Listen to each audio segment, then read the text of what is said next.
a little bit different of a format for this video. So what we are going to be doing today is called intuitive movement. And if you are not familiar with intuitive movement, hang in there, bear with me, don't click off this video. It's not that scary, I promise.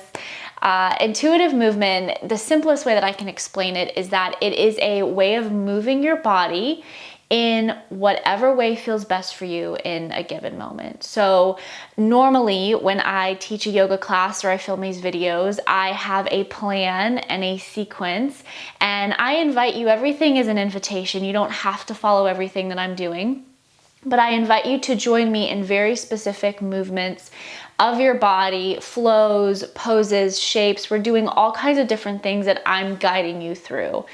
In this class, in this practice, I'm inviting you to just do whatever you feel like you need to do with your body. I am going to structure this a little bit more to help guide you through this if this is your first time doing an intuitive type movement. But the whole intention here is to notice what comes up when you have complete freedom to just move your body however you feel like you need to. Maybe you feel like you need more movement in this practice. Maybe you need more stillness. It really just depends on where you're falling today. So day to day is going to be different for all of us. So maybe today you do this video and you feel a little bit more energized. Maybe tomorrow you do this video and you're like, okay, I think I need a little bit more stillness. I want to stretch out a little bit more. So it really, again, it just depends. But wherever you're at, I invite you to try something new, dip your toes in, see how it feels. It may feel really awkward at first, and that's okay. We're in this together. I am making this a shorter practice today as well, just to be a little introduction into intuitive movement. So if you're with me, I invite you to join me. You are welcome to start standing or start seated. I'm gonna start in a seat today, but you do not have to. If you feel like you've got some extra energy that you want to just kind of get rid of and flow out, you can stand. Just kind of depends on whatever you're needing today. I'm gonna start in a seat. So wherever you're at, you're standing or you're in a seat. Or I guess third option, maybe you could lay on your back. Maybe you need this to be really slow, really restorative. So just ask yourself, do I wanna start standing, in a seat, or lying down?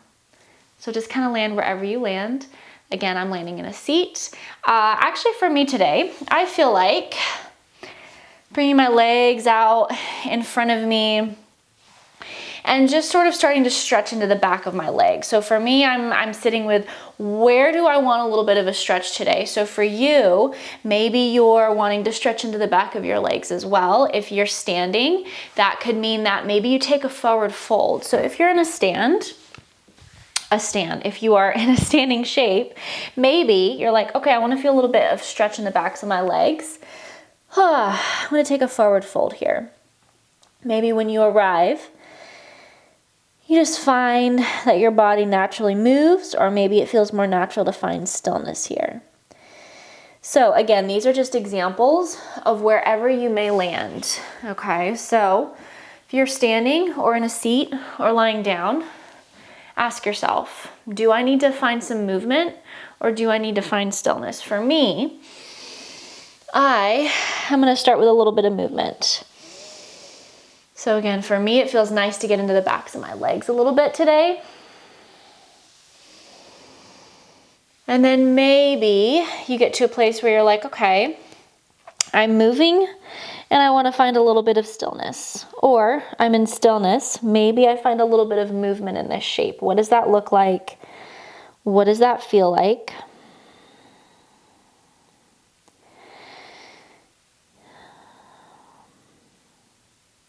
And again, if you've never done intuitive movement before, it can feel kind of weird and awkward because you're like, I don't really know what to do with my body.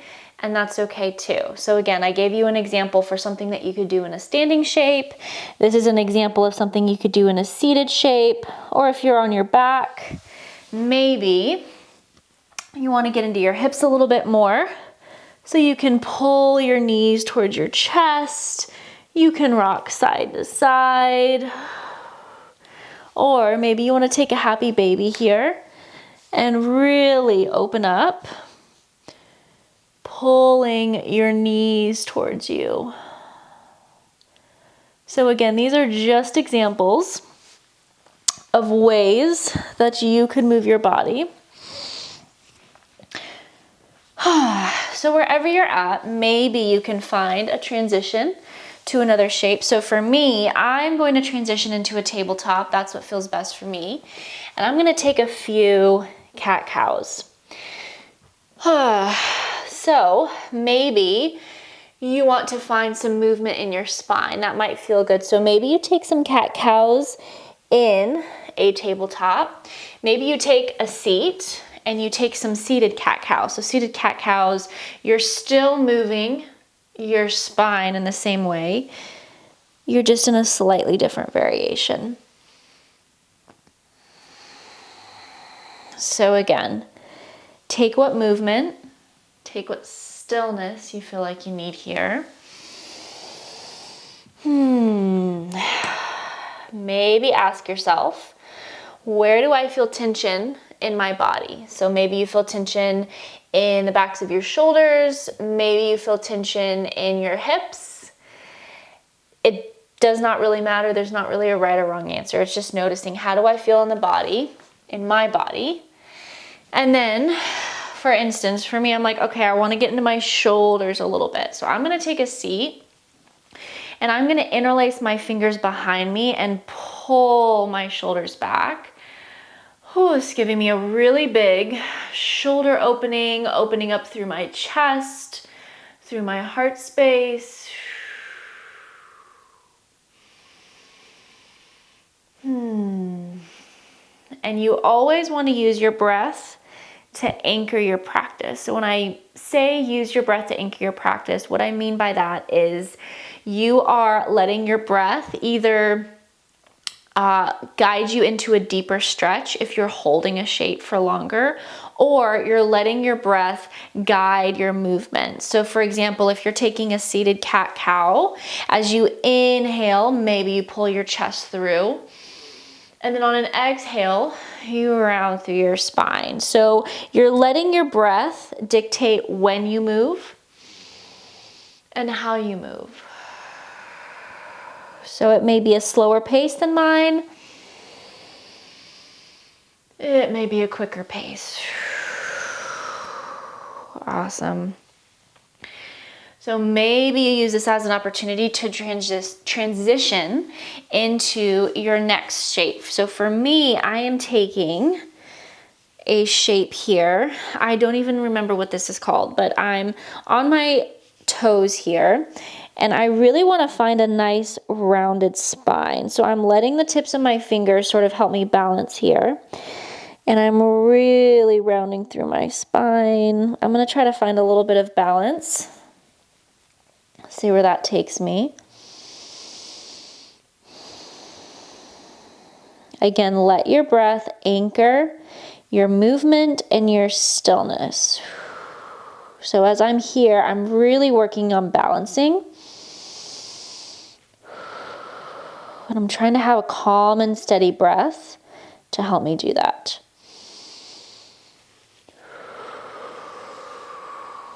Option, maybe you transition to the next movement.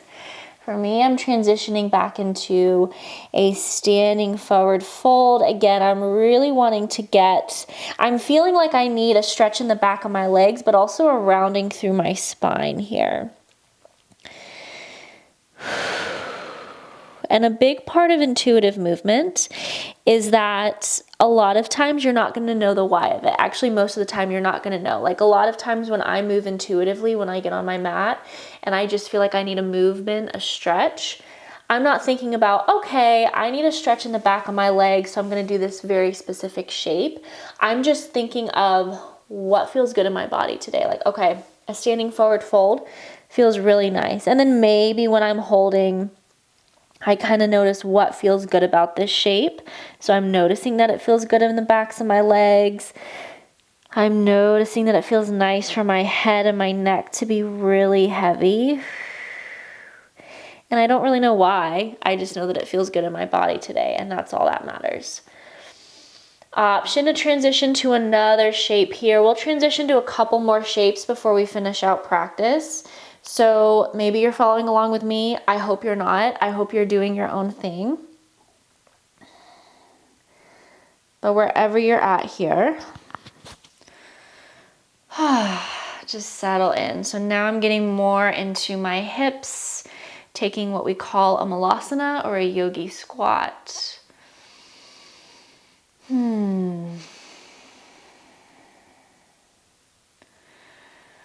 And again, let your breath anchor you. Let your breath guide you in any sort of movement, whether it's intuitive movement, whether you're following someone else's guide, someone else's sequence. Continue to notice your breath. For me, in this shape, on each inhale, I'm trying to straighten my spine a little bit more, and on each exhale, I'm picturing myself sinking a little bit deeper into my hips. And I am going to transition back to another standing forward fold. This time it feels kind of good to bring my big toes together. And I'm going to take one last balancing shape. I'm going to come up onto my toes and bring my hips all the way back down. And then land back in a seat. Alrighty, maybe you allow this time, if you've been standing, maybe you start to transition back down, starting to bring that energy down just a little bit into a seat, maybe lying down. And I'm gonna take one last stretch into my hips here. I'm taking a half butterfly. Again, this is what feels good in my body. Maybe something else completely different feels good in your body. I'm just gonna settle into this, maybe making this a little bit more of an active stretch. Again, for some reason, I just feel the need to stretch the backs of my legs today. So intuitive movement, wherever you're at, whatever shape, stillness movement that you're taking here, I invite you to try to take your front brain, the logic part of your brain, completely out of it. So that frontal lobe is the reasoning part of our brain, right? It's the part of our brain that tells us how to understand things and makes us question things. It helps us solve problems and weigh different decisions. And when we are moving our bodies, especially in a way where we are wanting to release tension, stress, trauma, whatever emotional heaviness that you may be weighing heavy on you, we want to completely, not completely, because you'll never completely be able to, but we want to, as much as possible, let go of thinking of the why and the how, and we want to release and give this part of our brain a break. And the way that we do that is getting into our bodies. And we actually release more stress, more trauma, more emotional baggage when we stop sitting in our logical brain and our frontal brain. Instead of talking around it and talking about it and trying to figure out the whys of everything, we need to sit in our bodies more. And it's super, super, super important to do that. You're never going to fully release built up tension in your body from stress and trauma if you don't sit in your body. It's just not going to happen. Alrighty, I'm gonna take one more side here, even out my sides. Maybe use this as an opportunity. If you're taking some stretches like me, maybe you take one last stretch here, or maybe you're already settled into laying down, getting cozy. Maybe you're taking some stretches on your back.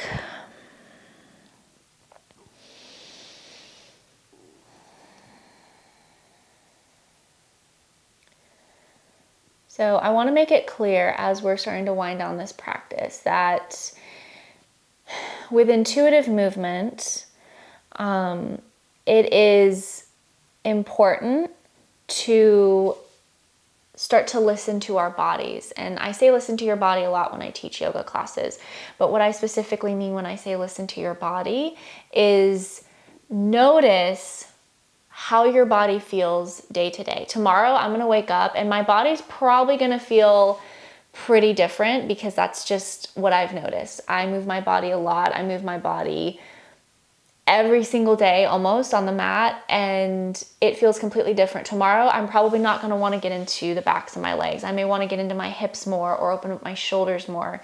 And I know that, and I'm aware of that because I have done so many practices over the years to get to know my body. And getting to know my body first started with, okay, let me get a guide from somebody else. Let someone else guide me through how I should move my body and what I should be doing. And then as time went on, I started learning, actually, that doesn't feel great in my body today. What I need is this. I need more of this, or I need less of that. And so when I go to a yoga class, oftentimes I will follow the teacher's cues, but I will kind of go off on my own thing sometimes. Like if they're cueing to, okay, now we've held this pose, let's go ahead and come up and move to something else. Sometimes I'll hold it for longer and I'll sit there and I'll be the awkward like person out of the rest of the group because I'm like, no, this feels good in my body right now. I need to release a little bit more tension, and then I'll catch up to the rest of the group. So that's listening to your body. That's intuitive movement. And again, it's important to get to know your body, get acquainted with how it feels day to day, what feels best from one day to the next. And that is ultimately going to help you to get more in touch with your emotions and release things that no longer serve you, trauma, past relationships, whatever it is that is you're still continuing to carry with you that no longer serves you. Getting into your body first involves getting to know your body, connecting with your body. What does it feel like when I do certain movements? What does it feel like to hold certain shapes in stillness? And what happens in my brain? What are the beliefs? What are the thoughts? What are the feelings? What are the things that come up in my brain when I am doing these movements and this stillness and all the different things that are involved in a yoga practice? And again, at the end of the day, it's all about getting to know yourself better through getting to know your body better. And through that, we will be able to release so much stress, trauma, things that are weighing us down in order to be able to move on and continue to better ourselves. Okay, this was a little different of a video. So if you are still here, if you are still practicing and listening and with me, I appreciate you being here. I hope that what I am saying makes sense to you and is helpful in some way. And if this is your first time doing an intuitive movement practice, awesome. I'm sure it felt weird and maybe awkward, and that's great. It means that you're doing it and you're growing and you're making progress in your healing, wherever you're at, whatever you're here. And yeah, I guess that's all I have for today. If you liked this intuitive movement, a little bit more less formal of a practice, let me know. I would love to hear your thoughts in the comments. And other than that, I guess we're done, and I will hopefully see you next time. Thank you for joining me. If this video was helpful for you, I invite you to join me for live trauma-informed yoga classes, both online and locally at the Iris Embodiment Center. And as always, thank you so much for being here.